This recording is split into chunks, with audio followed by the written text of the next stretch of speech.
Hej Lone, det er Oscar her.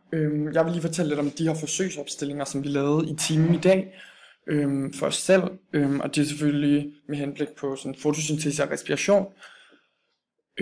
Og der tog jeg udgangspunkt i to forskellige spørgsmål. Spørgsmål 2, som sådan forklarede lidt om fotosyntese, og spørgsmål 4, som havde mere fokus på respiration. Og der kan man så se her for det her to, der lavede den her forsøgsopstilling, hvor at man har taget to forskellige reagensglas. Reagensglas 1 kalder vi det her, og reagensglas 2 kalder vi det her. Og så har man ligesom ændret på lys, altså brugt lys som variabel. Så der har for reagensglas 1 der har der været lys til stede, og der har været CO2 og plante. Og planten, det har ligesom været den her vandpest, eller Elodea, jeg ved ikke helt, hvordan man udtaler det.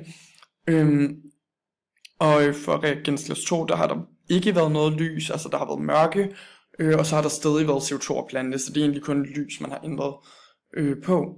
Og så vil man antage eller formode, at der inden for nogle få dage, grundet det faktum, at vi ved, at fotosyntesen kun kan lade sig gøre, hvis der er lys til stede, så vil vi regne med, at farven gul ændres til blå, og det vil ligesom være det her, altså grunden til det her farveskift vil være det her med, at vi har tilsat den her pH-indikator, som så gør, at når der begynder at komme, altså når planten begynder at lave fotosyntese, så tager den ligesom det her CO2, som optages, og så omdannes til glukose og til O2, som jeg også skriver hernede. Så det vil altså sige, at CO2'en vil begynde at mindskes, og det er jo CO2'en, der giver den gule farve, og derfor vil farven ændres til blå.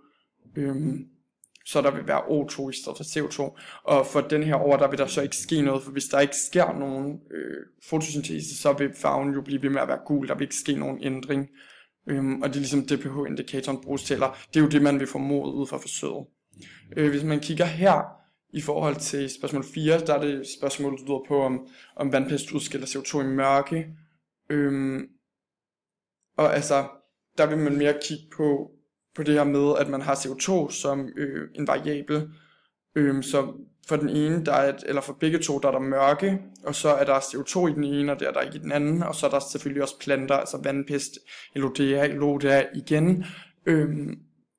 Og hvis farven i reagensglas 2, den ligesom inden for nogle få dage ændres fra blå til gul, men at der ikke sker nogen ændring herover, så vil det ligesom også indikere, at udskillelsen af den CO2, der er over i reagensglas 2, ligesom vil ligge til grund for det her farveskift, og at også ligesom, at det fortæller os ligesom også, at det er respirationens restprodukt, fordi respiration, der vil det jo være, at der vil være noget ilt, og så optager man det, og så omdannes til CO2, så vil planten optage det ilt, der er i vandet, og så vil farven jo igen grundet den her pH-indikator ændres fra blå til gul, hvor at herover der vil der så ikke ske noget, fordi at der har hele tiden været CO2, så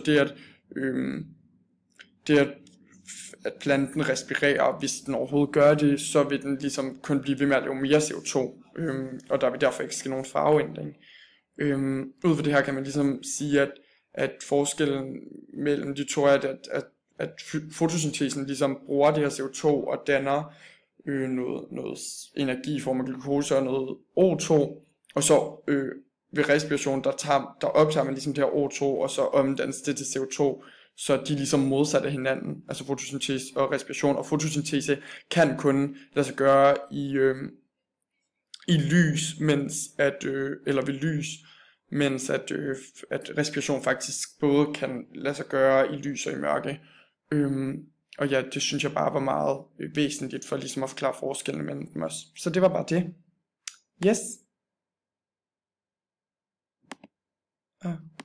Jeg kan ikke lige finde ud af at slukke det.